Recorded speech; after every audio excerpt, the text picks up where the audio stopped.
All right, so we got Mike here. Mike is a collector of comic books, basically just comic books, I guess, right? Not like books. I have a bunch of sports cards and stuff yeah. like that too that have some value. And I thought this would be an interesting topic to talk about comic book collectors and how this all started and how Mike got into this and what it's all about. Because I don't know too much about it, and for people who don't know too much about it, this might be a good thing to watch. And I guess it would have to be mostly old timers who have these things, but you know. Well, right now, I mean, it's from kids to guys even older than me. So let's start with first of all a toast. All right, I like to do this on my podcast whenever possible if I'm not doing it from work. I like it. It's good. Yeah, this is Sam Adams Oktoberfest, even though we're closing in on December, but what are you going to do? It's good. All right, so Mike, what's the story? How did this happen? How long ago? What? Since I'm a kid, right? My father was a voracious reader, right? And to get my interest when I was 4, 5, 6 years old, he started me on comic books. And it started with Richie Rich when I was real small, but quickly graduated to superhero comics. So you're talking 1968, 69, 70. That's what I was going to ask you. What year I was was? born in 64. So, okay. 5 basically is when I really started actually reading and not just looking at the pictures. Right. And so 69, 70 is when I really started reading it, and it was all to have me read something. It was important to him that I started out with a literate beginning. That's interesting. You said, see, that's very interesting because I've never heard of that tactic before. Very quickly grabbed because I read and started understanding so quickly. I used to love the old Tarzan movies with Johnny Weissmuller when I was a kid. Right. Even though they were before my time, even when I was little, they were cool on Saturday mornings. Yeah. So the first novel he ever bought was Tarzan of the Apes by Edgar Rice Burroughs, and he started out by reading a chapter. Every night that he got home from work that he wasn't tired, and he would read it to me, and I was starting to get a hang of that between reading the comic books and doing that. So like one night he wasn't making it home in time. I opened up the book. I read the chapter by myself.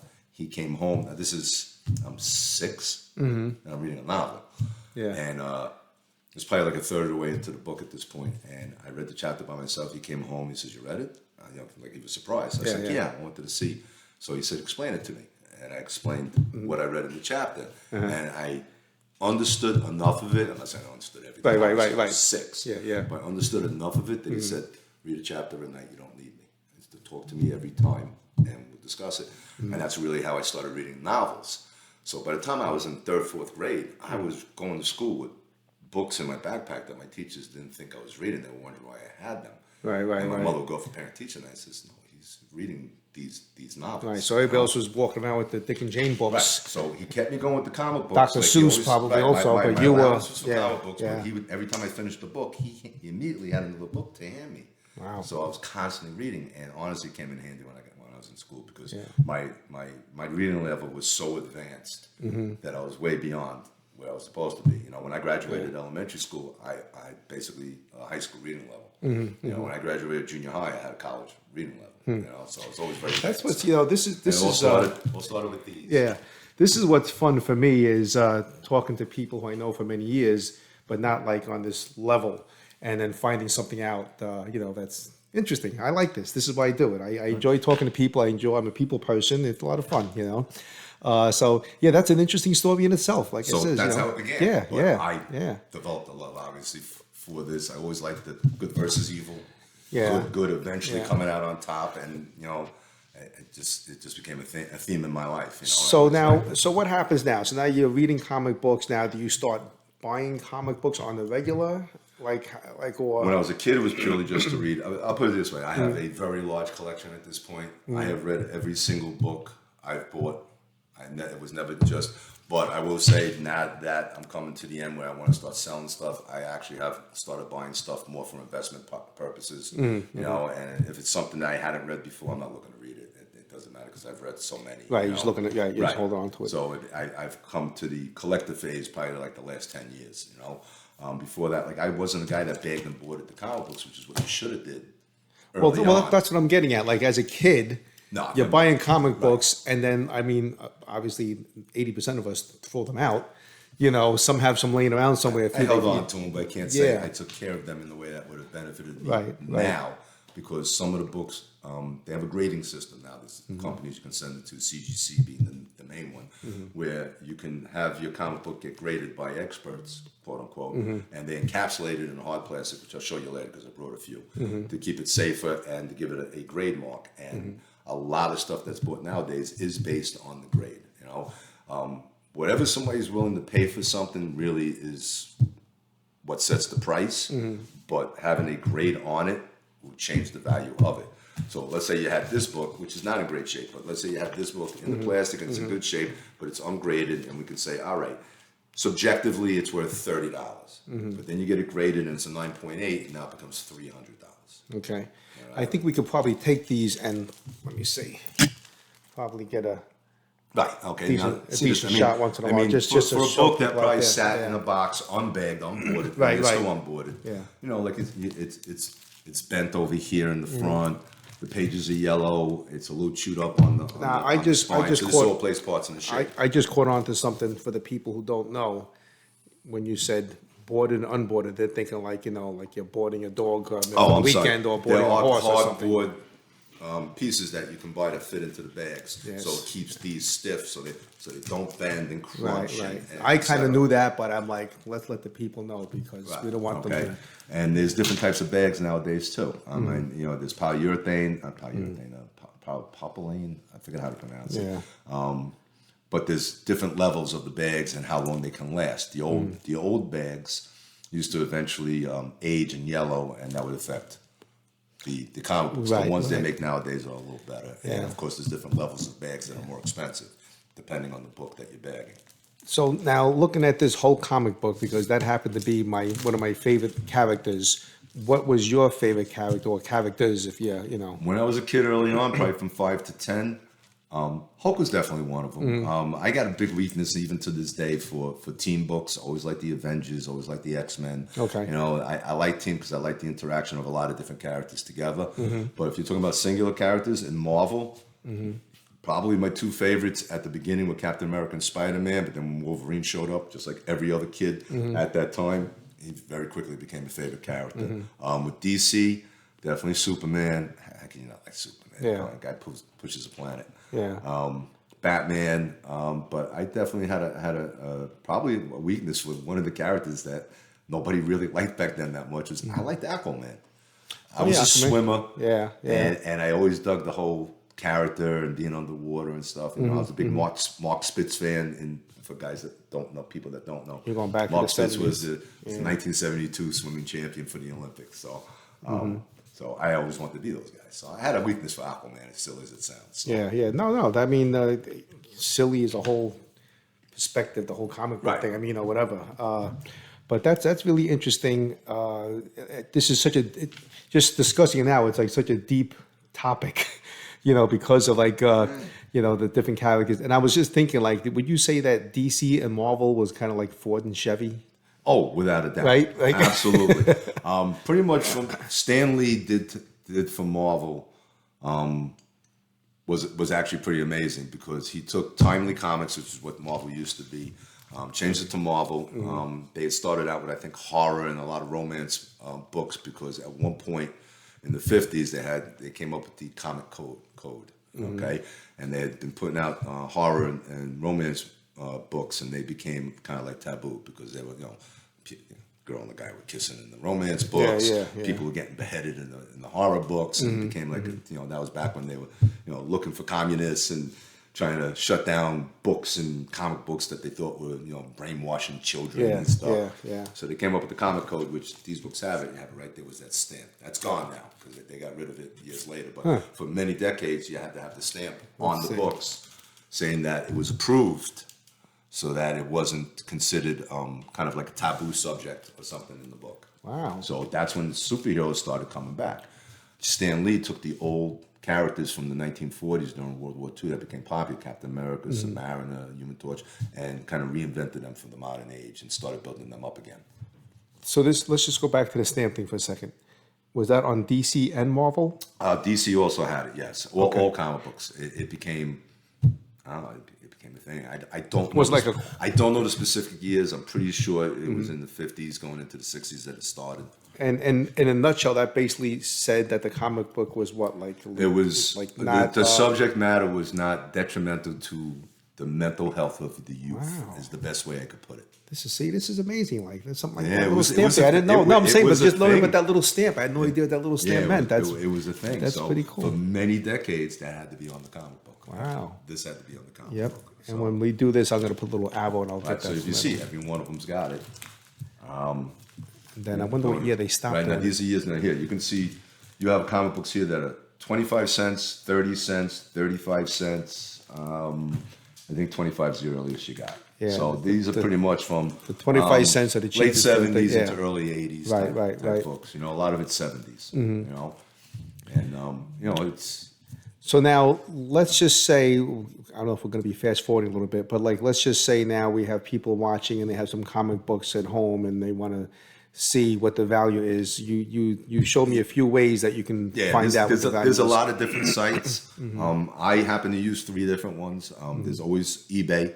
All right, so you go on your eBay account and you can just punch in the name of the book and the issue number and press search, obviously, and it will show you. You're gonna see a wide variety of values because a lot of them will be based on conditions, everything. Again, if it's a 9.6, 9.8, it gets obviously a premium price. If it's a 2.0, obviously it's going to skyrocket down. Depending. And the condition is usually the outer cover, back cover, inside the staples are intact, the spine is good. There aren't a lot of color breaking ticks in it, you know, stuff like that. But they have a little bit more leeway on the older books because you know they're 50. Like this book here, I'm assuming this is early 70s, probably like 74, 75. So it's already. You know, it's already almost a 50-year-old book. Yeah. So like let's do the app that shows the picture. Was it eBay? Let's do that. So let's eBay's use an one. example. Like let's take a picture. You want to try this Okay. magazine, the So Fantastic a trick Four? with the eBay app, which is what I'm on right now. Okay, I don't know if you can Yeah, I'll see probably that. have to. Too much light, right? Okay, We'll so edit it's that too out. light. No big deal. But anyway. All right, so the eBay app, if you look on top, instead of writing it in, there's actually a little camera there. You can press the camera. It gives you the ability to take a picture of the issue that you're taking a picture of. Okay, and what happens is now the eBay listings will pop up right away. Okay. So, and you'll see a wide variety of supposed values. These are what people are trying to sell Yeah. it for. Let me see if I can get this on the camera. So it gives you an idea currently what this comic book people are trying to get for it. If this doesn't work, I'll just edit Yeah, it out. it's too bright. Yeah, I'll edit that out. All right, but it will show you different pictures. It will usually explain something here, like this one will say it's raw, and then somewhere in here you'll probably see one that's encapsulated, which means it's graded, and it'll show you different grades. And 6.0 could be $10, again, a 9.8 could be $500. Right, right. So it depends. Now this one, this Fantastic Four, which I happen to have in actually pretty decent shape. Right. So right now, without a pressing or anything like that, I would put this at probably a 6.0 to a 6.5. Okay. Pressing is something else that you can do. There are guys out there that actually put the comic books in a special press. There's a certain way of doing it. And what they do is they'll get some of the wrinkles and bends in it that are fixable and make it flat and make it look newer. Okay, bring it back to kind of where it was. All right, I there's didn't know nothing you about can that. do Yeah, about that's there's nothing you can do interesting. about color breaks or tears or anything like that. But they can clean it also. So if it's a little dirty, there are different ways of actually cleaning the book to bring that back some of the color, get some of the dirt off of it, and then press it. And let's say this is a 6.5, he might clean it up, and then maybe all of a sudden become a 7.5. So 6.5 could be $50, and 7.5 could be $100. So it's worth the $10 to get it pressed to maybe increase the value of the book. If it's a bigger book, it could be a much bigger swing in the value. Now this press machine. It looks kind of like what you press clothes with a little. That's what I was thinking. Yeah, Something it's, like that. it's along those lines. I'm not an expert with it yet. I've only seen one video on it. I think they kind of put it in between certain materials. I don't know if it's like a parchment paper or something. I have to actually educate myself about it. Is this It's something kinda you new could? for me, Is so- this? Can you actually buy a press and have Yes, one in your I house? could. I looked it up. Press costs anywhere from $200 to $400. Okay. So probably when I retire, and I kind of make this my side business, selling off my collection, I probably would buy myself a press to press some of the more expensive books I have, so that I can send them out myself instead of doing it to a third party. And when the press closes on top of I the think comic it's supposed book, to keep it on a certain amount of time. and it has an alarm, because if you leave it on Yes. too long, the Yes, thing goes on there's- fire. There goes your whole investment. That could be a problem. Well, it will ruin it. You know, Okay, it that will could be a definitely problem. ruin it. You know, You smell smoke, you're like, oh shoot, and the older there the goes comic my... book is, probably the more Yeah. careful you have to be. Maybe at different temperatures you got to put on. I'll tell you the truth. I Yeah. really don't know a lot about the pressing, Yeah. so that's a new subject for me. That Right. I'm just starting to educate The myself comic about book it. pressing, the stamp thing, we're learning a lot of stuff here. And like I said, then we take a look on eBay is one of the places. Right, eBay's one. The Another app. one. Okay, so eBay's a good one, so you can see what people are trying to sell it for. Again, eBay is very subjective, because you have two guys with, let's say, this book and an 8.0, and one guy's going to say, "I want $100 for it," and another guy's going to turn around and say, "I want $300 for it." The guy that wants $300 for it is being unrealistic. The guy that wants $100 for it is probably more in the realistic realm. He's hoping somebody's just going to, Exactly. you know, Exactly. right, not Okay. any better. But honestly, it's worth whatever anybody's willing to pay for it. You know, if a guy's willing to pay $300 to have that 8.0, then that's what he's going to get. He's going to get $300 for it. Right. All right. And what are some of the other apps are? Okay, eBay? so I have an app called Key Collector. This is a way to, again, you're not going to be able to see it, but Right. it will show you the comic books. They have different sections here where they actually show every week the hot keys for the week. Speculation deck, where it says spec books, where speculation is really what's driving a lot of the hobby right now. You have the group of people like me who likes to read their books and collect comic books for years and stuff like that. You have people that got into collecting the last 20, 25 years where it was specifically for investments, and they buy the more expensive books. Like Nicolas Cage is a perfect example. Nicolas Cage went out of his way. He's huge Superman fan. Okay, he wanted to play Superman in one of the movies so bad when he was young. Oh, really? He was trying super hard to be Superman. Okay, he bought Action Comics #1. All right, Action Comics #1. When he bought it, I think it was around $1 million. All right. That's the first appearance of Superman, if anybody doesn't know what that comic is. Yeah. So it has a lot of significance. There obviously aren't too many of them left on the planet. What year was that? Do you know about? I believe it was I want to say 38. I'm thinking 30 All right? something. Yeah. I'm not positive specific year. Obviously, I've never owned the book. Detective Comics #27 is the first appearance of Batman. These were always like the two most expensive comic books ever. And again, based on condition and what was done to it to try and maybe restore it or bring back its condition. There aren't that many. So I think the one he bought was actually of a higher grade. I don't remember what the grade was. But when he bought it for like somewhere around $1 million. When he sold it for $3 million. Wow. All right, so there is a high grade. I think the last sale I remember hearing about for an Action 1 was around 4-point-something million. I don't know what the grade was, but obviously it was of a higher grade. Not a 9 point. I don't know. So if who are the 9.86. with? I'm trying to think with Spider-Man. I'm trying to think what else would be competitive with that Well, it's $1 funny. million Superman. Who's the next? So as much as Marvel became during my lifetime, Marvel was always pretty much took over about 60% of the market, where DC pretty much had 40%. And then when some of these independent comic book companies started, like Image and Dark Horse, which is still around, it started in the early '90s. They took a little bit of the market share also, and got bigger and bigger themselves. But DC and Marvel always seemed to be about twice as popular as DC for a long time.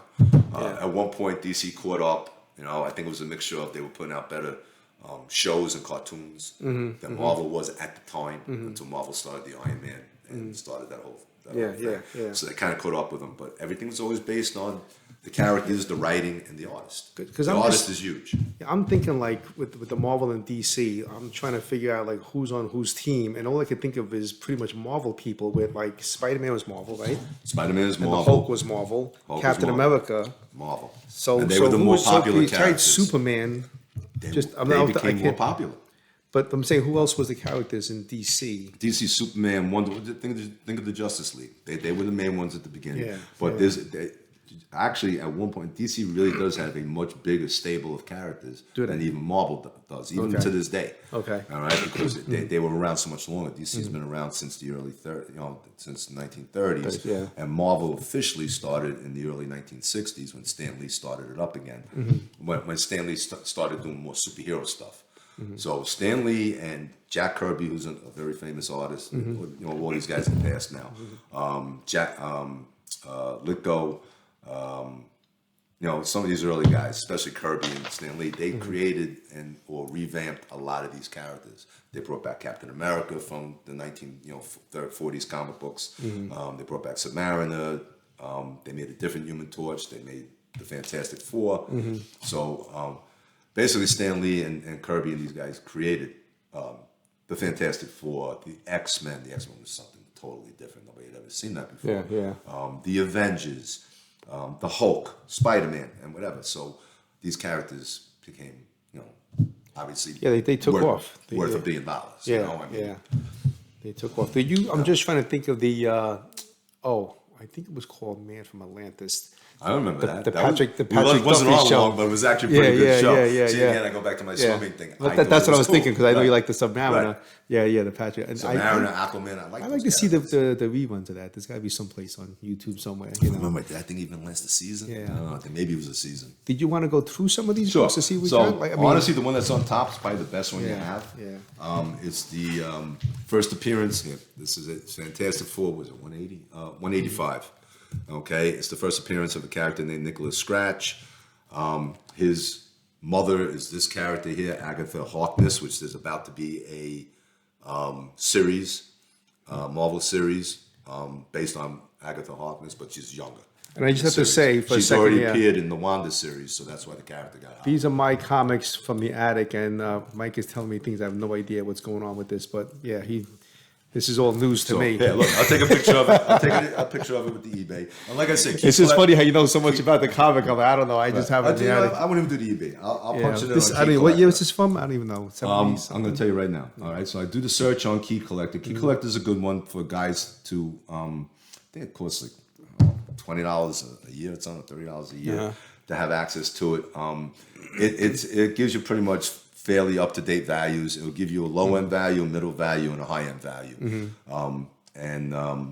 And it even has an eBay button, so you can press that and see what it's selling for on eBay. Okay. So it's a pretty good app to have, Key Collector. And that's why you pay for it, because it gives you access to a lot of information. Right, you're paying, it's definitely worth it. There's a lot of little things in it. You can look up by character, you can look up by series, you can look up by issue. Okay, they have a lot of different things to it. So I like Key Collector; it's pretty good. But there's another one called GP Analysis. That one's really a little bit more accurate as far as values. It tells you current stuff that was sold.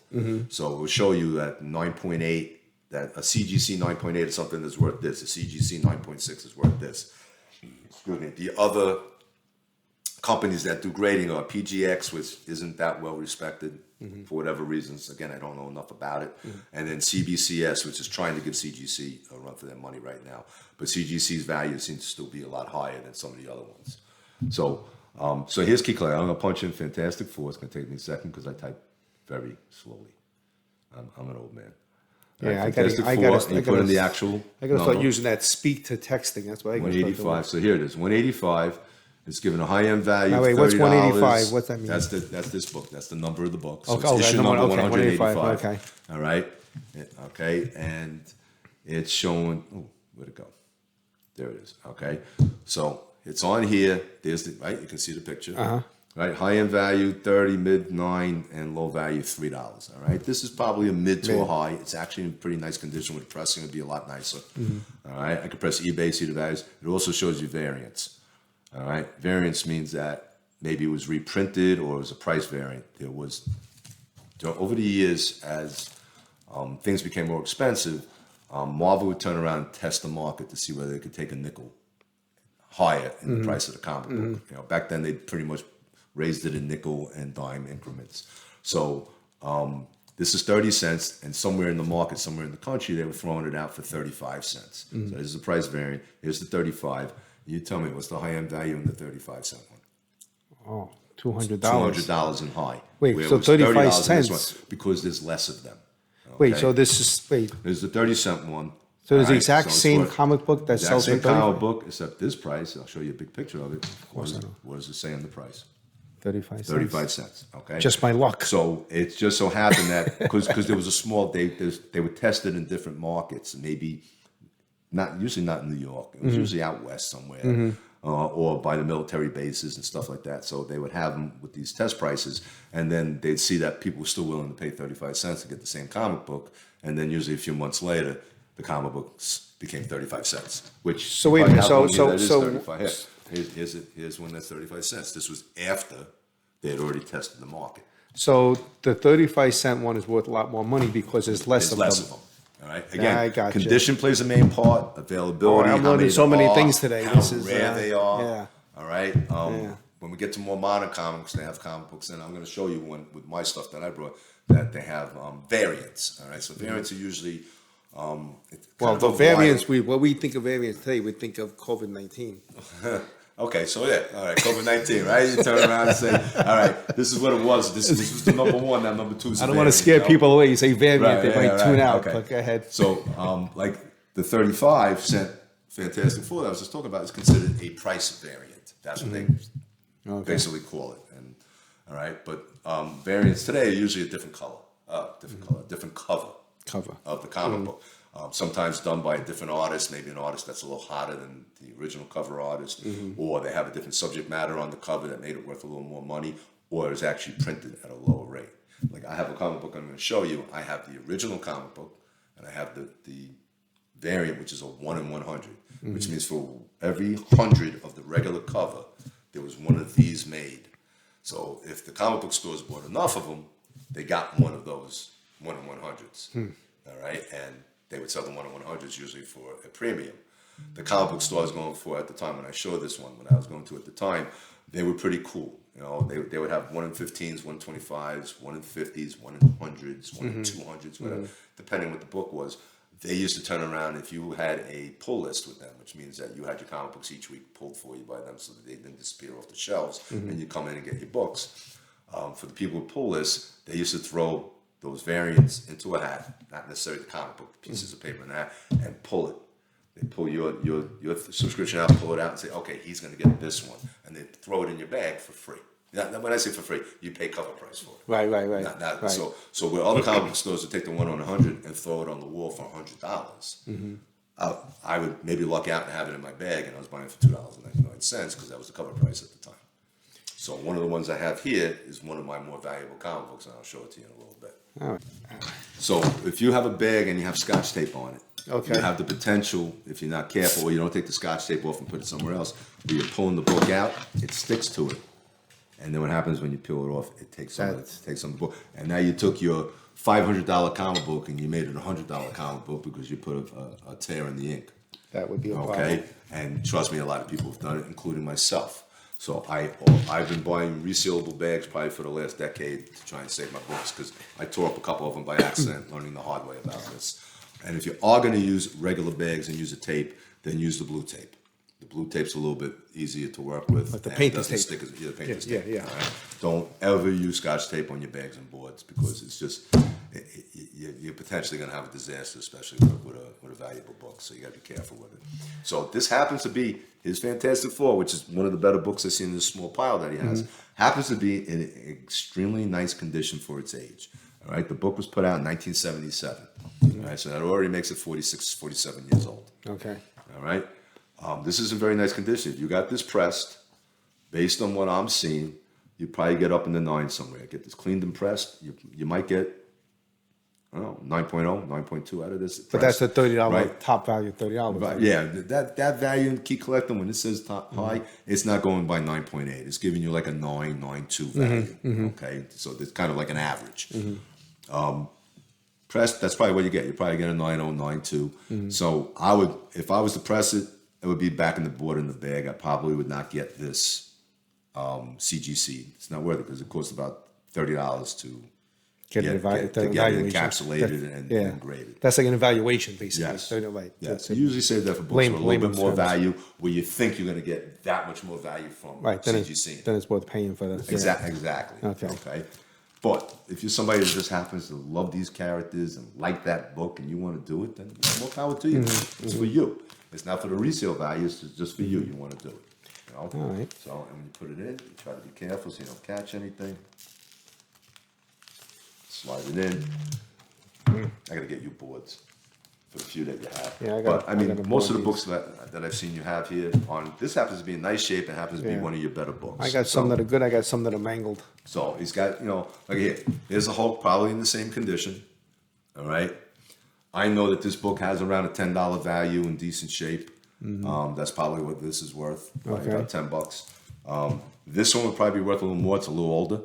All right, this one was number 214. This one's 195. They came out once a month, so you're looking at 19 months. So there's 19-month difference between these. It went from 25 cents to 30 cents. So Okay. in that time Now- period is when they changed it. Hold on 1 second now.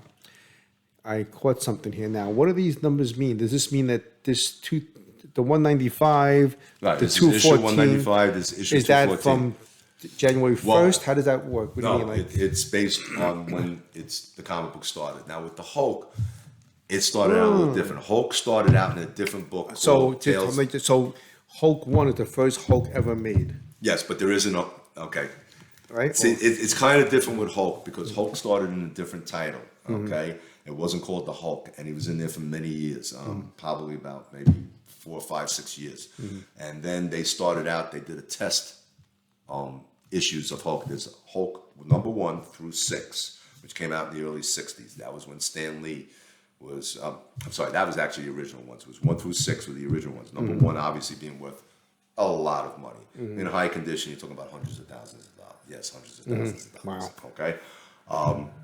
Even in middle condition, you're probably looking at $50,000-$60,000. Okay, so big money stuff. Way beyond me. I never have those issues. So they did 1 through 6, and then instead of giving him his own title at the time, they put him in a different title. I'm trying to remember if it was Tales to Astonish or Tales to Suspense. I forget which one it was. But anyway, so he shared the comic book with Submariner for a while. All right, so there would be 2 stories in there, one about Hulk, one about Submariner. It went to issue 101, I believe, and then starting 102, it became the Hulk comic book. So Hulk really started 102. Okay, so there is a Hulk 1 through 6, which are Silver Age, super expensive books, very hard to find in any condition. And then Hulk 102 is where it started, and then these numbers continued from there. Wow. So 195 is, probably 8, 10 years later, Yeah, yeah, something like yeah. that, and it keeps going, and up to Hulk, whatever. Now you have quite a wealth of knowledge here. Like, how do you research this stuff, or because this is your hobby, you obviously Just so long. I was doing it so long. I just Yeah. picked up stuff as I went Yeah. along. Yeah. I did, back in the day, the only guide that you had was called the Overstreet Price Guide, which started back in, I think, in the 70s. Oh, yeah. And used to look it up, open up the book and look up what the values were, at that point. And every year the Overstreet came out. Until obviously technology caught up and you were able to look stuff up on the computer. Yeah, And right. Now it's Obviously different. on Yeah, the it's a phone whole as you went different. along. Yeah. And then there were a lot more price guides. At one point there was a magazine called Wizard, which would usually, it started in the 90s, and they would turn around and tell you stuff that's coming out. They had a price guide in the back. They had a Hot 10 list. They had a Hot 20 list. They had a DC list, a Marvel list. They had interviews with writers. So it was a comic book magazine about comic books. And everybody liked it. And they were around for 12 years, 15 years, something like that. And, Wow. went out of business. But Wizard was like a big thing for a little while. It was like, it was hot. It was super a hot. lot of stuff to know.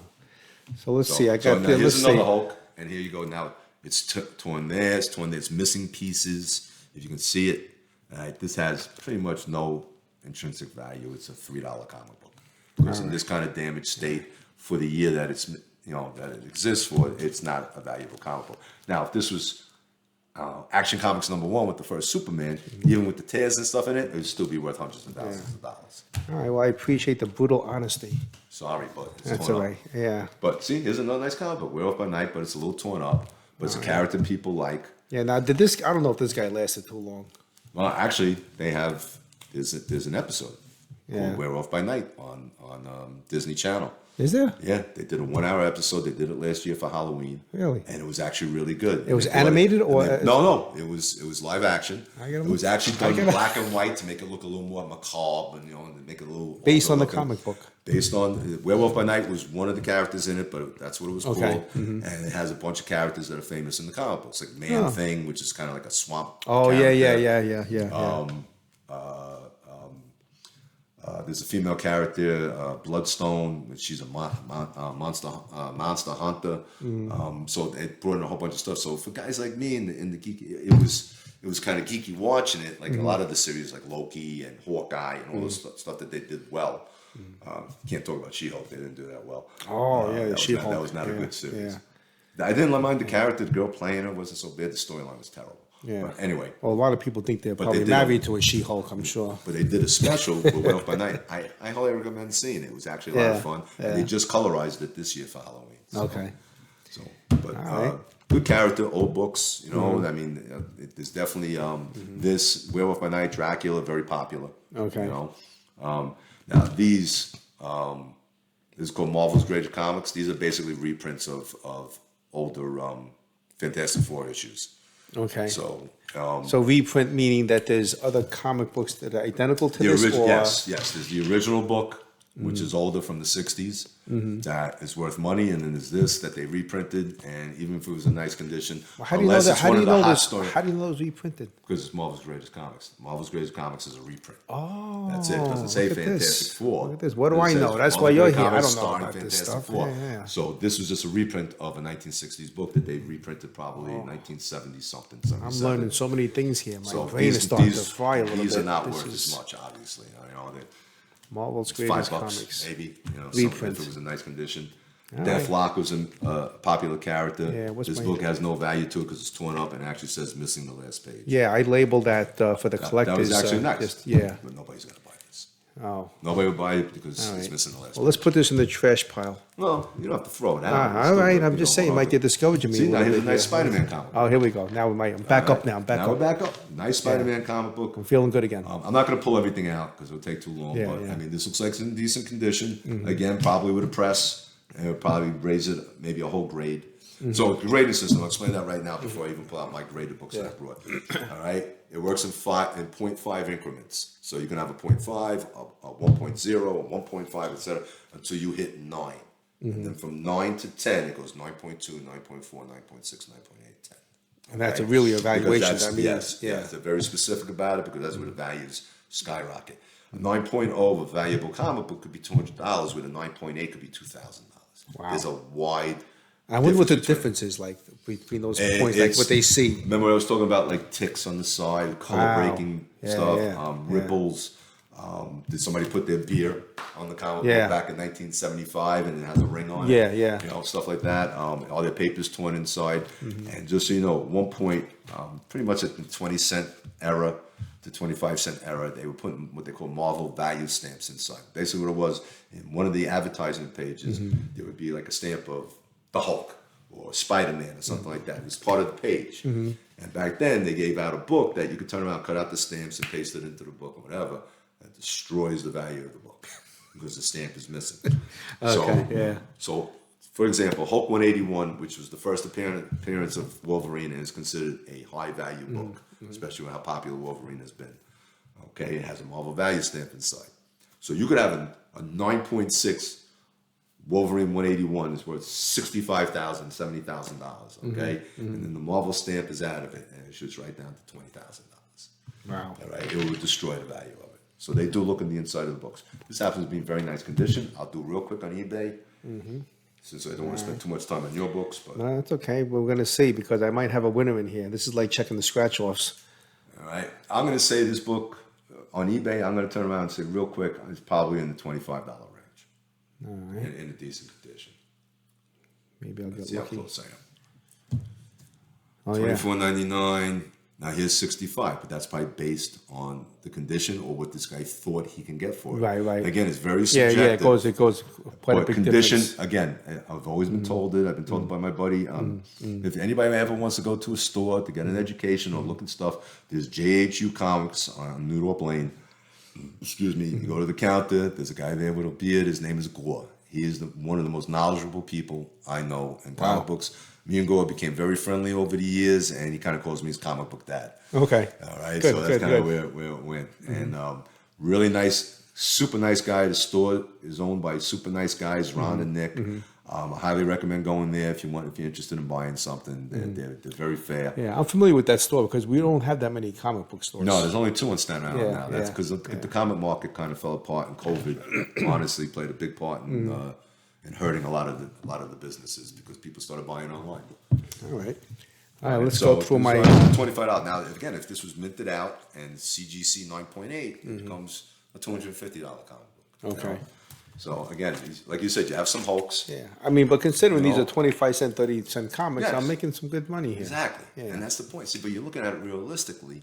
Yeah. And when it comes to the 35-cent ones, you got to kind of look up and see if this was in that era Oh, where that's it was a right. test book or not. That's right. So you these know? could be the winners right So here. these could be test books if that's from that era. I know for a fact these aren't, but there are some that are. Okay. All right. But it depends on They the always year. boast in my bubble. You know, because when they did that test, when I said they went from 30 to 35 cents and they Mm-hmm. tested the market, it was usually like around 4, 5, 6 months that they tested it. So Mm-hmm.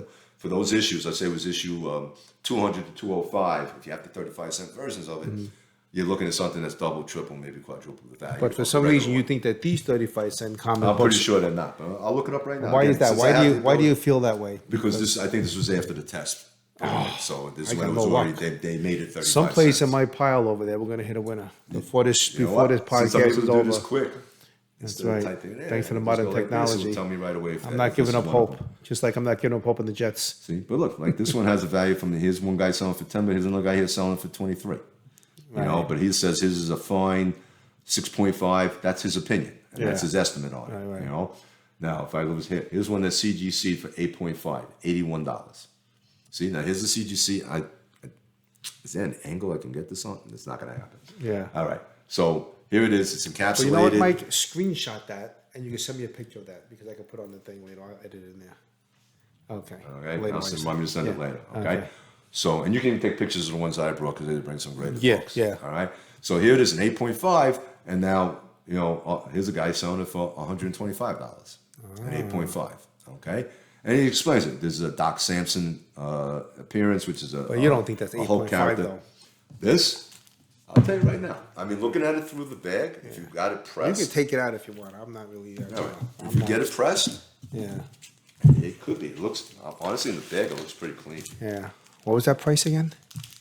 120. Oh, again, that's what that guy's asking for. It doesn't mean that's what he's going to get. Okay.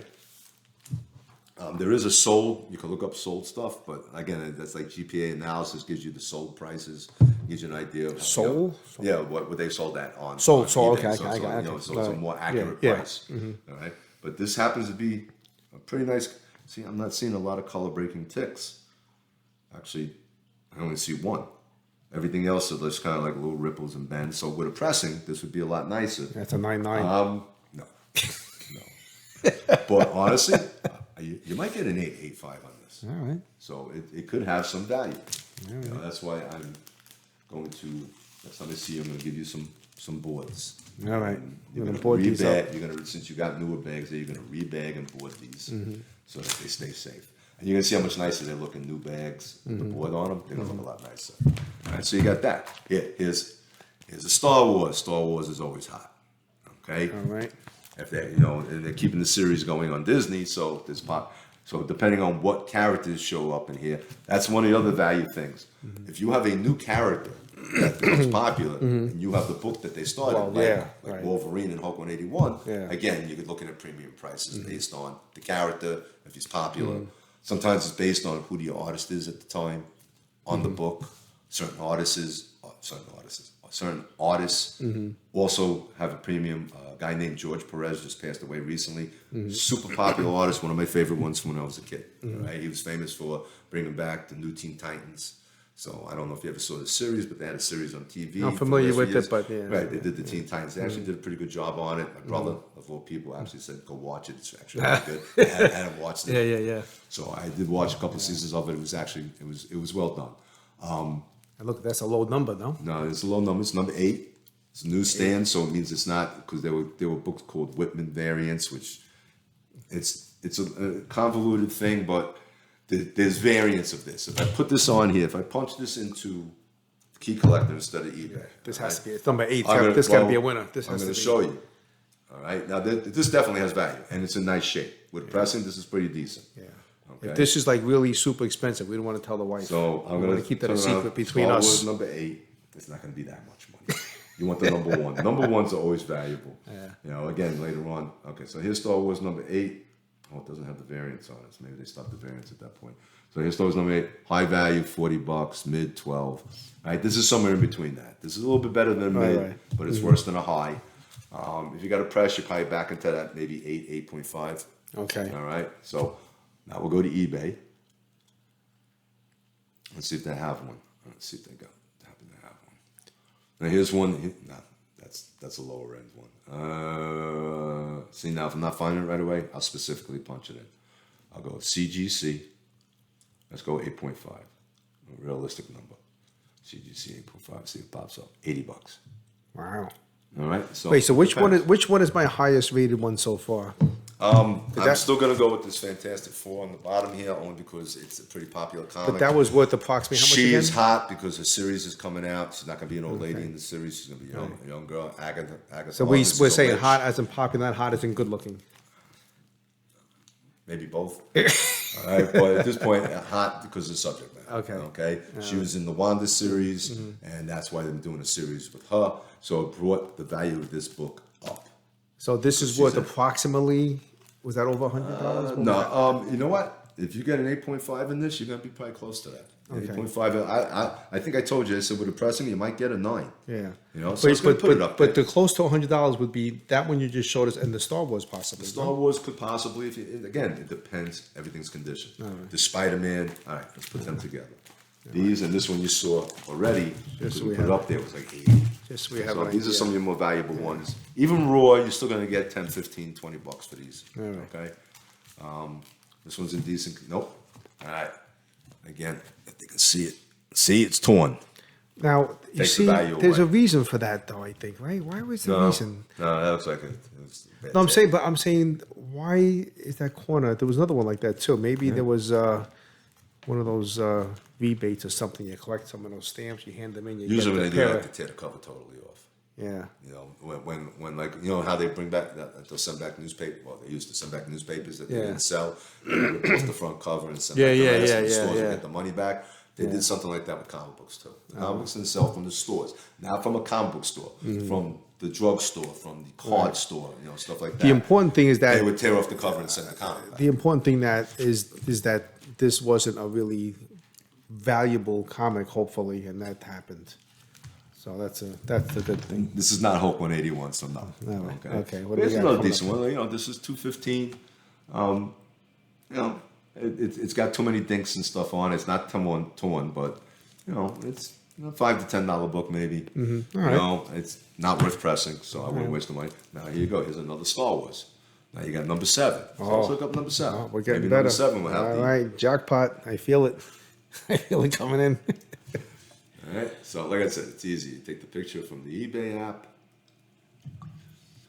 So newsstand, $12, $25, $90.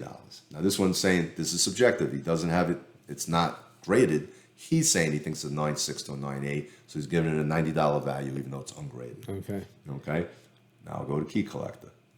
What do you think this grade is on this one? It's not a 9, obviously, but No. Looking at it through the plastic, there's color breaks on the spine. A little smudge on the back. Right now in this condition, 6.57, something like Yeah. that. So let's put number 7 here.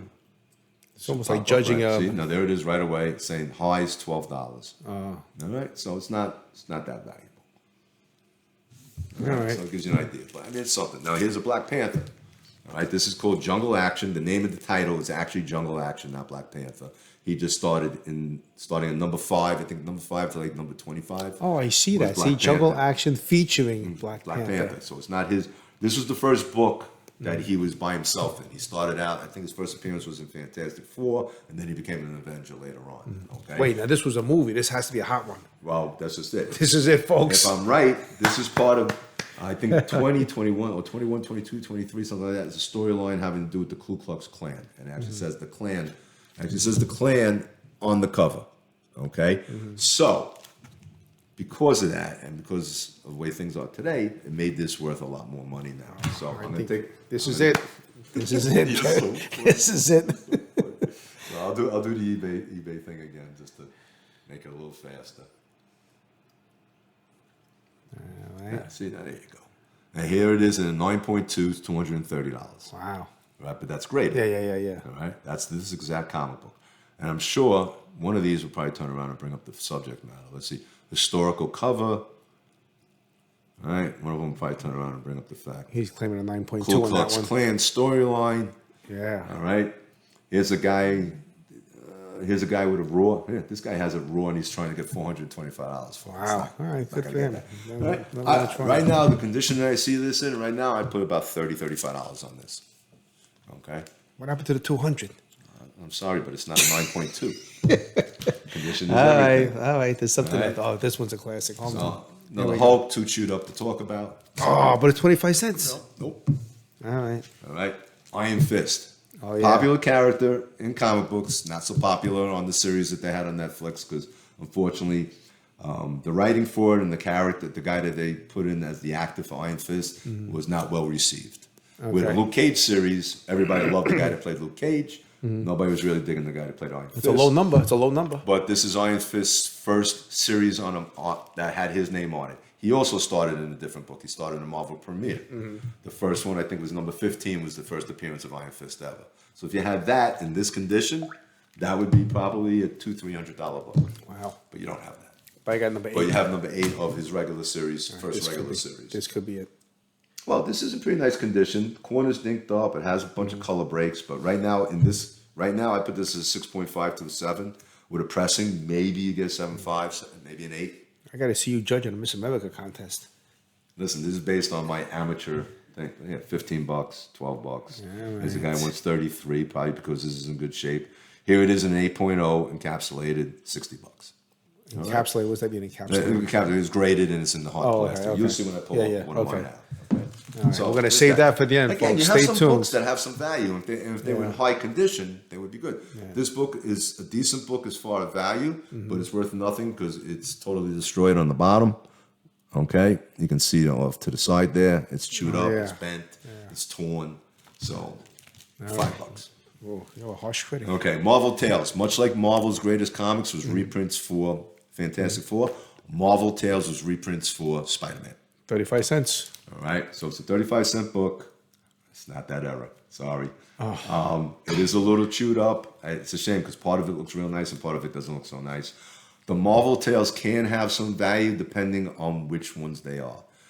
Okay, in Amazing Spider-Man 129 was the first appearance of the Punisher. Super expensive book. The Marvel Tales reprint of that is worth about $30-40. Okay. This $5. All right. I feel like we're going through all the scratch offs here. Here we go, another one. Now here's Incredible Hulk's reprints. Marvel superheroes featuring Incredible Hulk. These were reprints of old Hulk books. Reprint because 35 cents. Okay. So it's a rarity. It's a rarity. You're hoping so bad that this is going to be one of those ones during that This time could be period. it. Well, let's find out. All right. I'm pretty sure it's not. There's everything from $2.50 to $15. God. All right. All right. All right. There's another Marvel superheroes. Here's Invaders. Invaders basically took the old Captain America from the 1940s, where he's fought in World War II. Him, Submariner, Namor, Human Torch, Bucky, Toro. Toro was Human Torch's protege, much like Bucky was Captain America's protege. That's what Toro was. He was another character that turned his body on fire, and he was Human Torch's protege. They were called the Invaders. So they started the new Invaders book in the 1970s. I think it ran for about 42, 43 issues, and it told World War II stories with these characters. And that never took off. Well, 42 issues wasn't terrible. It was a good storyline. I mean, I liked reading it when I was a kid. There was no movie like with No. Justice League. And, No, they didn't do that with this. The Not with the Invaders. Invaders, No. all right? But, I mean, nice book. This probably has maybe a $5 to $10 value. All right. All right? Godzilla books. If you had number 1, you'd have some value. All right? 10 and 11, $5 to $10. This one's in bad condition. This one's a little nicer. But based on the conditions and the numbers that we have here, I would give them a $5 to $10 value. Probably $5. All right. All right. Each. All right. Picking up the pace here. Defenders. Sorry. All right. Yeah, Defenders. This issue, no. There are Defender books that have value. Obviously, number 1 is big because it's old. It's hard to get in good shape. Certain storylines are valuable. This is not one of those storylines. Okay, So, all again, right. maybe $5. Here's a character named Black Goliath. He is in the Ant-Man movies. Is he? Not as Black Goliath. When you see the second movie, I think it's the second movie where they're fighting this girl, the ghost. and they're trying to get Henry Pym's wife back from the multiverse and stuff like that. Lawrence Fishburne played the character of his real name, which is can't remember his name. It just flew out of my head. But in the comic books, he became a Goliath character. He used the Pym particles instead of getting small. He used it to get big. Okay. So he became. Oh, I giant, got you. Okay. So he used that. So Black Goliath. He was a character for a little while. It was That never He's took kind off. of not really. But I mean, honestly, trying to get his original storylines from books has value. He had a very quick 4-issue series, a 5-issue series, and that was it. It wasn't popular enough. But the number one actually has a lot of value. Get it in good condition, it's up in the 100, All right. 150 Well, mark. just my luck. But go ahead. Captain Marvel, good character. Not the female Captain Marvel, the original Captain Marvel. Unfortunately, this is number 48. It's later in the run. If you have one of the early ones that have value. This is not a storyline that really meant anything, so I'll put this back in that $5 category. All right. Okay. All right. Conan, great character. Oh yeah. All right. Unfortunately, it's later in the run. It's number 71. It doesn't have any big value. I'd actually probably put this at about $3. All right. And one of The my last last one you got is Daredevil, number 130. These semi-early ones actually have a little bit of value. Unfortunately, this one's not in good condition. It has tears. It's missing a piece. It's all crinkled up on the spine. So I'd probably put this at a $3 to $5 value. Mike, do you want to visit these? You got to take them out of the bags though. But You don't have to. Oh, yeah. You know what? This won't gloss, so maybe we'll be able to put this on the screen. yeah. So just be careful taking it out of the bag. You don't take out all of them. You just take out one. Just to give the idea. Is that number Right. one? Is that so if anybody's ever seen these? All right, it's a mini comic book made out of just paper. There isn't a gloss cover to it or anything like that. There were different ones put into different food products. Usually, these are from Drake. Yeah. It actually If says you show Drake's on the back. Yeah. Double dogs, wingdings, Twinkies, if you will. Right. Okay. He happens to have 1 through 4. It actually says part 1, part 2, part 3, part 4 on them. Yeah. I was big with the devil dogs back in the day. Right. These are in fantastic condition. As a set, it's really subjective. It's whatever somebody's willing to pay for it. We just looked it up on eBay earlier before we started this, and we were seeing sets going for $20. We were seeing sets going for $30. It depends. You know, these happen to be in pretty nice shape. So again, it's in one of those positions where somebody, it's whatever they're willing to pay for it. We did see somebody on there actually CGC'd one of these, so it's encapsulated in plastic. And what is that? It's like $90 or something, right? Yeah. But For all four, right? No, it was just that one. But Okay. it was 9.8. You know, I didn't know they could do that with these little ones, honestly. Yeah. But And this, people might be wondering what this is. This is a Life magazine. What do you call this, Mike? The mini edition? they called it a mini sales edition. So I guess when they were going around to drugstores and newsstands and stuff to try and have them buy issues of Life to put out there, they carried these smaller versions of it for them to look at because it was easier. You know, so I mean that's how salesmen sell stuff back then. They But didn't. Mike, my they weren't going question- to carry a stack of the big books. They could carry a stack of the little books, and it weighed less and was easier to deal with. And how much was this worth again? Do you remember? Well, when we looked on eBay, it had a variety of prices, but it looked more like it was in the $30 range. Now, I find it. But again, based on condition, I this is pretty find high it- condition I find it hard to believe that if this is real. from 1936. Right. I find just the age alone. I think based on this condition, because it looked to me for the age of the book, it's almost 100 years old.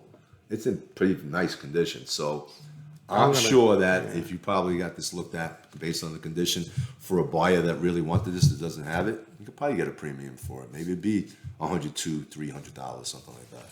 Yeah.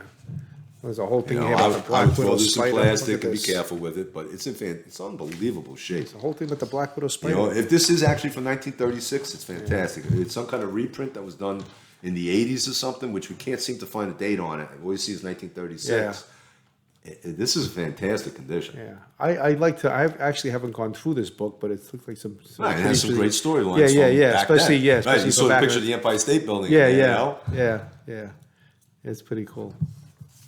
All right, Mike, do you want to bring out? I'll bring out the stuff that I have. All right, everybody's been waiting for this So now moment. that I've been giving a lesson, All right. Yes. now what I'm showing makes Yes. a little bit more sense. And I brought a couple books that I bought recently because of the subject matter in them that makes them worth more.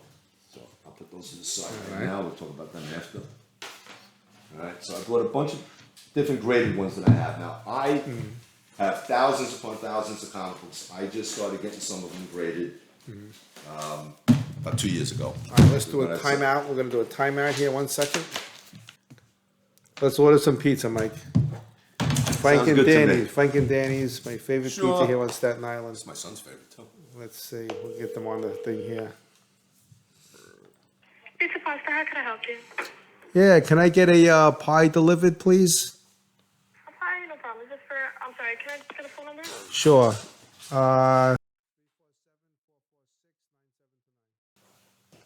Going to 101 Petrus? Yes. Just a regular pie? Yeah, one pie. If they can just come through the garage for me, I appreciate it. Lost my phone. You said through the garage? Yeah. Okay, no problem. I'll let them know. It's just going to come out to 1851. Give it like 35, 40 minutes. Thank you so much. No problem. Take care. Bye-bye. Back to what I was saying. So I just started grading, getting stuff graded a couple years ago. There's a guy named Erod. It's Erod 212. He presses books and will send them out for you. So it was a new experience for a guy that's been collecting since he's 5 years old. And I did have a break in my collecting. When I hit 14, I thought I was getting too old for the books. I stopped collecting for almost 5 years. When I was around 19 years old, comic book stores were starting to pop up. Before that, everything I bought was bought in a candy store or in a drugstore, stuff like that, off the rack. Right. So some of my more valuable comic books that I have that are older that I actually kept in semi-decent shape were bought from the rack for 25 cents, 20 cents. And some of those are the ones that I sent out. And you're going to see one of them here. So I sent them out with this guy Erod, but I actually bought my first graded comic book from him at a comic book show that he was in. And I went there and I said, you know what, Ed? His name's Ed. I said, Ed, I want you to give me sell me my first graded comic book. Now here it is. I was 57 years old and I was just getting a graded comic book for the first time. Graded comic books have been around for decades. Right. That's cool. All That's right? cool. Yeah. Everything I had was in boxes. I started bagging and boarding.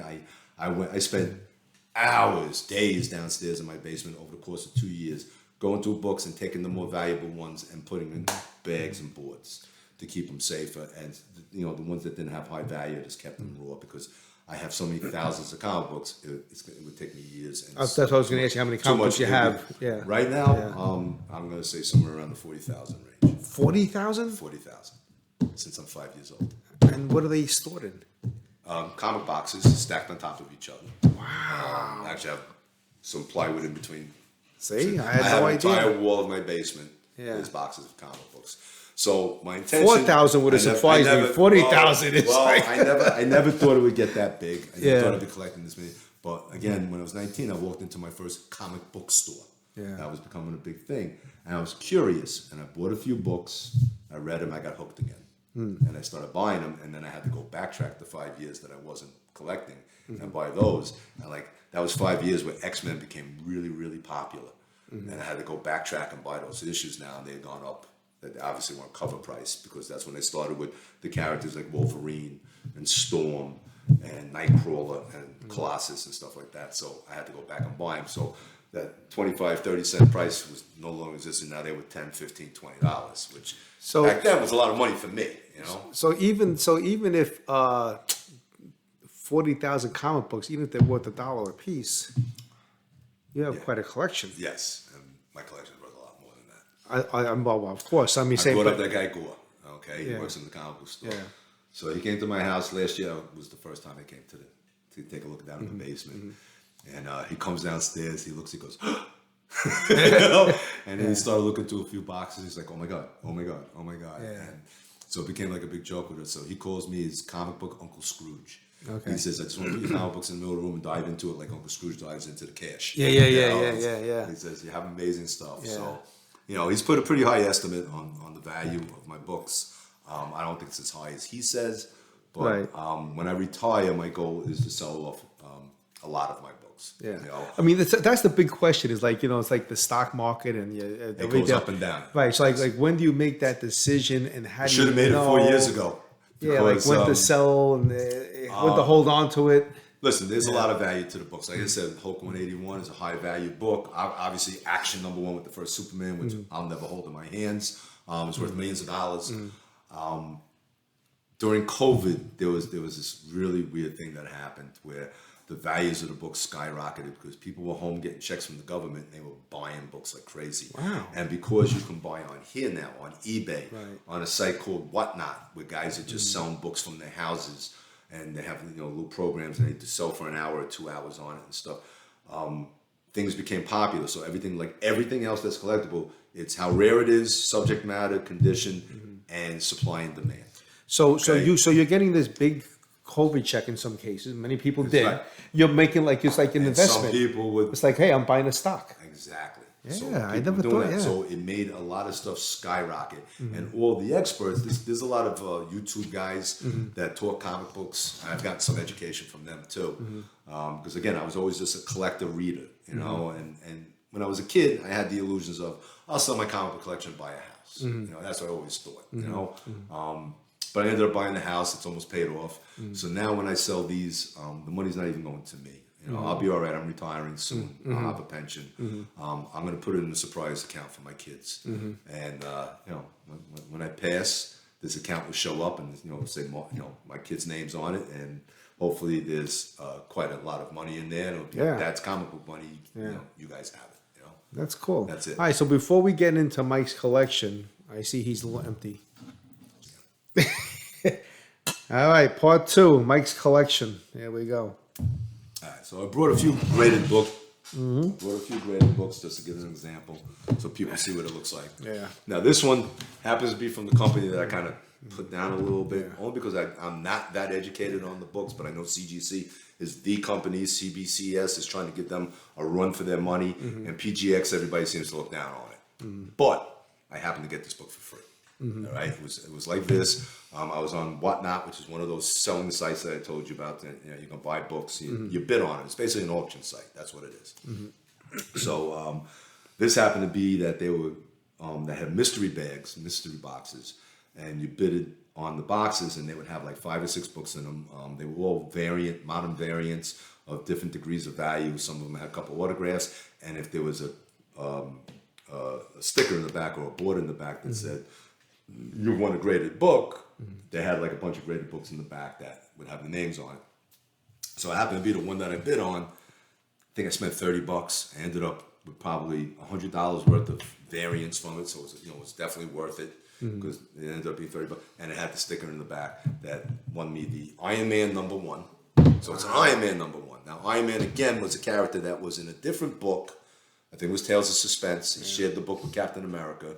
And they had many years where they were in that book, and then this was the first issue of his own comic book. I have never seen these before. This is a total surprise to me, and a little bit of a shock. Right. So this is the first Iron Man comic book Of his own. Of his own. Of his own. This is the very first Iron Man on his own. Wow. Okay? So it's his own book. It's #1.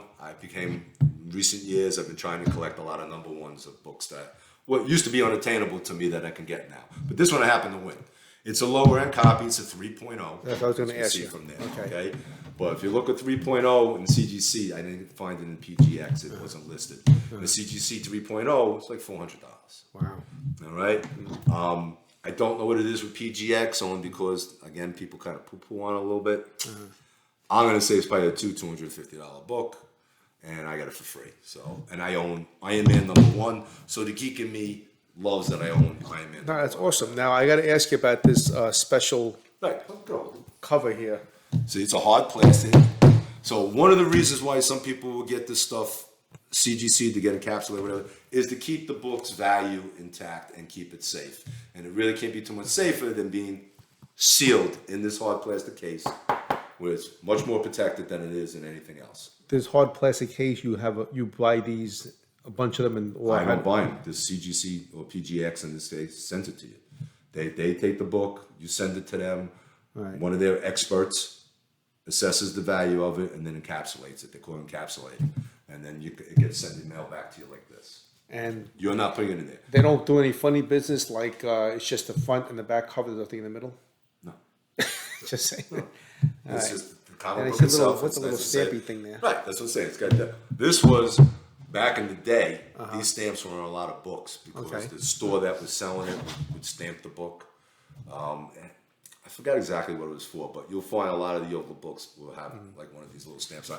They don't take value away from this. That's what I was going to ask It's you. one of the few things that could be on the book that won't take value from it because it was something that was done at the time.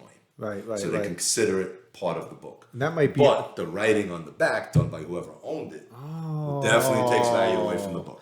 You know, I saw Unless that. it's the signature of the artist, it takes value away from the I book. saw that real quick, and it's some. Yeah, I didn't even.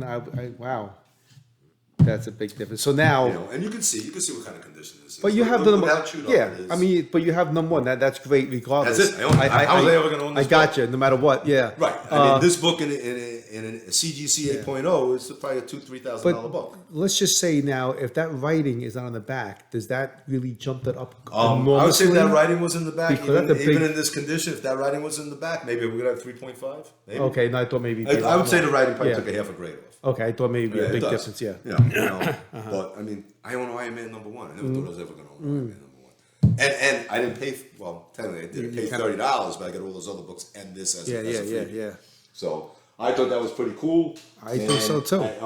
As much as it's probably the lowest, it is the lowest graded book I have. Right. But just so you know, in the 2 years since I started it, I sent in my first batch of books was 20 books. I got them back. One of them you're going to see. Actually, you're going to see a few of them here. Some are older. Some are a little newer. One of them's a 9.8, which I'll get to when I get to it. But Ed pressed them all, sent them out for me, got them back. I have another 20 that are out right now that are my books. I have bought some, and I have won some in different places, and I've gotten some good deals. So I have 2 boxes full of graded books now. This is pressed. Or not? This was pressed probably before it was sent to PG. that's what I wanted. Okay. Because you can see it does look. Forget about the color breaks. There's nothing you can do about yeah. it. You know, you can see the line there. You can see all this. Yeah. You know, it's a little beat up, but you can see how flat it is. So if there were any ripples in it, they probably pressed them out and Yeah. brought the grade back Yeah. up. It might have been a 2, and then Yeah. with the pressing, they brought it up Yeah. to a 3. Yeah. You know. So and again, it changes obviously. Yeah.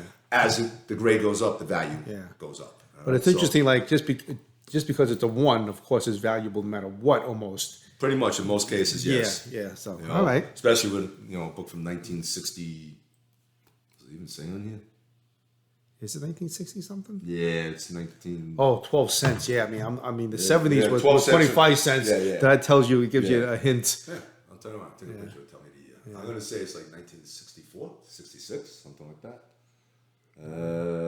1968. Wow, So it's okay. actually a little later than I thought it was. So Yeah. they were still 12 cents in 1968. Okay. Wow. So there's that one. Now I got a pretty wide variety of books here. All right, so let me go through the ones that are mine. Yeah, these are all ones that I sent in myself. That I sent in through Ed. Yeah. That he pressed, and then sent them out. So Oh, that's cool. here's right again. Number 1. I bought this off the rack when I was 4 or 5 years old. Really? Okay. So, I mean, you can see it's taken a beating over the years because I had it for so long and I probably read it. So you 20 actually, times. you purchased I this. purchased this when I was 4 or 5 years old. Oh, that's incredible. That alone Okay. is a story. So, I have a value on the back there of about $250. Mm-hmm. It is Submariner #1, his first book on his own. Wow. Okay. He also, like I said, he shared an old magazine with the Hulk where they had their own stories. Mm-hmm. And when he finally had a book on his own, this was it. This was Submariner #1. The movie came out. The second Black Panther movie came out. Submariner was in that. So that's one of the reasons why I said I got to send this out and get it done. It's only a 5.5. Probably before he pressed it was probably a 4.5. Mm-hmm. You know, you can see it's old. It's a little discolored. It's got a lot of ticks and stuff, but it's also a 57-year-old book or something. Wow. You know, so And that's how much that I'm worth? sorry, it's like a 55-year-old book. Yeah. That's worth. Well, I put $250 on here. It's worth what anybody's willing to pay for it. You know? Right. Probably somewhere between $250 and $500. Yeah. But number ones are always like, Just for the fact that how many are there that are Right. in any kind of condition? Yeah. Really, you know. Yeah. There were a lot of people that turn around. There were a lot of people who threw their comic books out. You know. Later Oh, on. yeah. Or it got rolled up and was put in the back pocket, and you Yeah, rode they're your all- bike with it yeah, behind they're all you. mangled, Traded it with your yeah. friend. Yeah. You know, because that's what I did. Yeah. You know, they felt there was some that I That's did. what most kids do. All right. Another one, I bought this. I sent it out. I actually have a second one that I just sent out with the next batch, only because it was in less condition than this. But Now, when you say send out, the book actually gets. he pressed it and he's sending it out for me to CGC. Right. You don't get nervous that they're not going to come back? I was terrified when I sent that. When I sent out the first batch, I was absolutely terrified. It's one of the reasons why for years I hesitated doing it. Listen, I'm going to send out these books that are worth thousands of dollars, and it's not going to come back, and it'll be just my luck. I held on to it for 50 years. Yeah, you and don't now it's know. gone. Right. Yeah. So yes, I was absolutely terrified. Okay, but this guy does it for a living. You know, he's a retired Port Authority cop, and he does this for a living on the side, and he's really good. He's become a very big name in the marketplace for comics. Very popular. A lot of people respect him. He has a YouTube. Show, so you can always watch him. We'll talk about when he went to a comic book show. Sometimes I run into him in the comic book shows. Okay. He doesn't live that far away from me, but by coincidence, and he'll show you what he picked up, what he did. And he's in the process right now of some stuff that he got a few weeks ago of bringing the audience into the process of, I'm going to press these and then I'm going to send it out and you guys are going to be part of this now. You're going to watch me do it in the increments and come back and see what it comes back as, whatever else. So it's pretty cool what he's doing. So this one happens to be, you had the movie come out, right? Shang-Chi, right? The Karate Guy, another Marvel movie. It was semi-received. Some people really liked it, some people didn't. I thought it was pretty good. They stuck to his character fairly well, even though they have a habit nowadays of changing things for no reason. This was his very first appearance. Again, not his own comic book. It's called Special Marvel Edition number 15, featuring the hands of Shang-Chi, Master of Kung Fu. Okay? Let's see, get that on there. So he pressed that for me and he sent it out. It came back an 8.0, which I was actually pretty happy with, considering that I bought this off the rack and it wasn't, it was raw in a comic book box for many, many decades. And then I probably put it in a bag maybe 15 years ago, 20 years ago, and it finally got a bag and a board maybe 6 or 7 years ago. And I sent it out, got it encapsulated. So I wish I had taken better care of it, because obviously, again, the higher the grade, the more the value. This one I have it around $350, which is fine, because my investment was 20 cents. Yeah, I mean, $10 for the pressing, $30 for the encapsulation. So I made a $40.20 investment on something that's worth $350. 8.0 is pretty high. One more. 8.0 is not for this book. That's what I'm saying. I'm pretty happy with it. Yeah. I'm kind of curious what the second one's going to get. So another one that was sent out. This is part of that first original 20 batch of my own books. So Wow. now this book's got a nice story. Everybody loves The Walking Dead. Oh, there you go. All right, the Walking Dead comic book became very popular. I actually had Walking Dead #1 in my hands. Now, the comic book came out way before the show. And they stuck to the comic book fairly well. I know they made a lot of changes in the show, but I never read the book. It was not my thing. I held #1 in my hand, opened it up. It was a black and white book. It wasn't color. I said, this isn't really my bag. I wasn't a zombie guy. I put it back on the shelf. I truly regret that, because a 9.8 is something like an $8,000 or $10,000 book or something. So it's kind of rough. I think it came out in like 2004 or something like that. I don't know. Do you have the year on this one? I'm sure there's a lot of stories like that. People. This one was 05, so this is number 19. So, like 2002, 2001, 2003, something like that was the first one. So, I unfortunately for a comic book guy, I put back the wrong. I did the same thing with Ninja Turtles, which was a huge mistake. I had #1 in my hand in the 80s, and that was a very, very rare book now. It's worth a lot of money. Who knew Ninja Turtles would be so high? Yeah, I would think the same thing. Black and white book about turtles fighting. Come on, I'm not buying this. Yeah. That was a mistake. So, this one, the story is, it is mine. I bought it in a collection years ago. I had gone to a garage sale. That's what I like doing now. I like going to garage sales cool. and flea markets you and never stuff. know. And trying to get those treasures. For Yeah. So this guy had these books in his house. There was probably 30 boxes, long boxes full of books, in bags and boards, very, very well taken care of. And I started looking to him. He was selling everything for $1 a piece. So I'm looking at, I'm a very honest guy, to a fault. Sometimes my wife yells at me for being too honest. So I looked at him and I started seeing some of the books I was seeing, and I only had $60 on me. And it happened to be a bad week, so there was no money to go for in the bank. I was I have whatever was in my pocket, really. If I had it, I probably would have came back with $1,000 and tried to buy as much as I could. So I said, I got to tell you the truth. I said, a lot of the books that you have here are worth a lot more than $1. He goes, quote unquote, I'll skip the cursing. I don't care. Right. He says, my divorced son-in-law, he divorced his daughter, owed me money And he said, take the comic book collection and sell it. That he had in his garage. So he's just selling them all for $1 a piece. Now, to give you an idea, 30 boxes, bagged and board is probably about 250 books to a box. So 250 times 300 is about 7,000 comic books, something like that. You know? Wow. So he's trying to sell them for $1 a piece. I wish I could have bought 1,000 of them. I was going to say, you probably want, yeah. So there was a bunch of Walking Dead there. Now, 1 through 13 wasn't in there. If number 1 was there, I would have wigged out. But number 19 is the first appearance of Michonne, all right, who's the girl with the samurai sword. Yeah. Probably the most popular character besides Rick. All right. What does that say in the back? 300. Okay.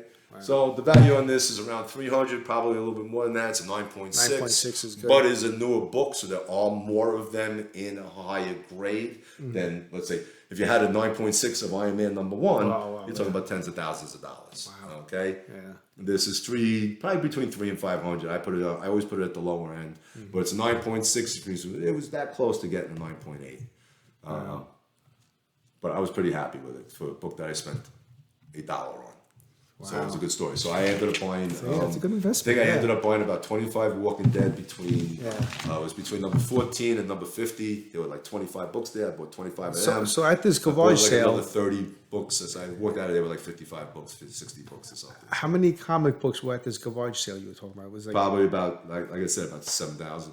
did you try to go through? I went through quite a that's- few boxes, but I was actually in a time crunch. I had to be somewhere. Because that's, So who knows what you I could have was left really- behind, right? I know.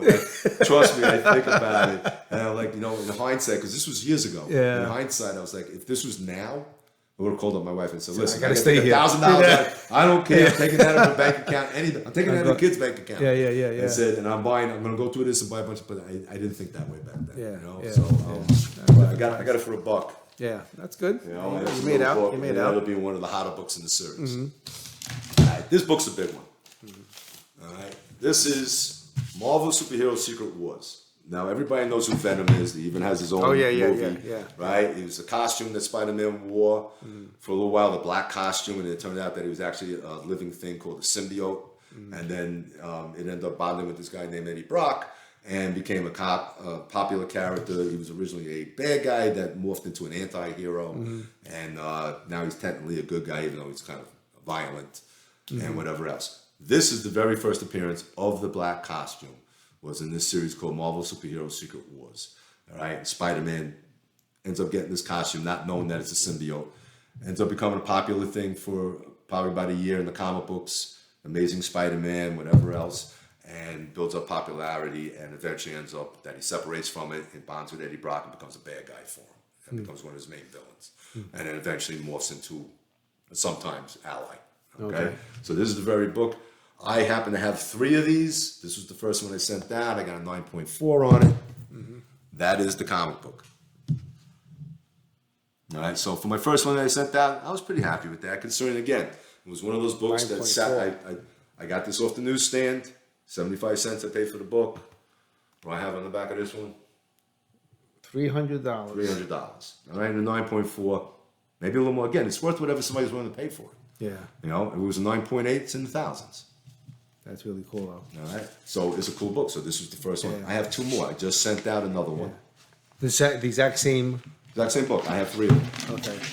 That's a different story, but I ended up with a hook up in Manhattan when I was doing construction up there. I had a guy, real quick, he sold them on the street corner. Instead of going to a comic book store, this guy was at a table, he bought them wholesale, he had his own little business, he had it on the table, and I started buying from him because he was very fair with stuff. He would even give you a little bit off, he was giving me like 20% off and whatever else, and I started buying from him, and then sometimes I would buy like 2 of an issue because I thought maybe it'd be worth money and whatever else. And we became friendly. He liked me. Yeah, So he turned around and says, listen, Mike, he says, you buy a lot of books from me. He says, I'm making a lot of money off you. He says, I'll tell you what. He says, if this is something you want 2, 3, 4 of, he says, you pay me the normal price for the first one. He says, I'll sell you the other 2 or 3 for the wholesale price that I get it for.